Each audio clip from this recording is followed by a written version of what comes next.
আজ সরস্বতী পুজো, আর আমাদের বাড়িতে এই ছোট্ট করে মায়ের আরাধনার আয়োজন করা হয়েছে। এখানে তপনবাবু ঠাকুরমশাই পুজো করছেন আমাদের। এবার পঞ্চমী গতকালকে লেগেছে, কিন্তু আজকেও সকাল 10টা পর্যন্ত পঞ্চমী আছে, তাই আমরা আজকে সকাল সকাল পুজো করার কথা ভেবেছি। আর সেই জন্য সকাল সকাল এই আয়োজনগুলো মা আর লোপা মিলে করেছে। আজকে মায়া পিসেও এসেছে, তাই খুব ভালো লাগছে। এখানে আমি আর মাম্মাম বসে আছি, পুজো হচ্ছে দেখছি।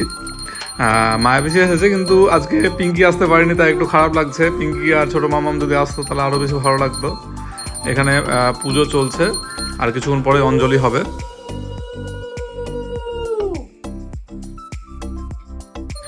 আর এখানে জেঠিমা, মায়া পিসি, মা, লোপা সবাই দাঁড়িয়ে আছে।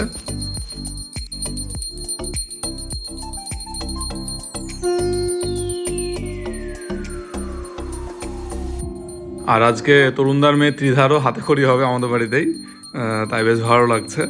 ত্রিধাও এসে উপস্থিত হয়েছে। তাহলে ত্রিধার হাতে খড়ি হবে, তাই তো? আজ থেকে পড়াশোনা শুরু একদম।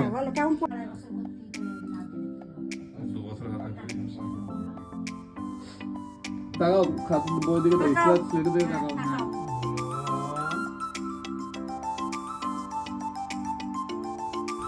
আর পুজো শেষের পরে আমি সিদ্ধাকে নিয়ে একটু ঠাকুর দেখতে বেরিয়েছিলাম। এখানে মহামায়া ক্লাবের মাঠে নিয়ে এসেছি, দিয়ে একটু ছবি আর ভিডিও তুলে নিলাম।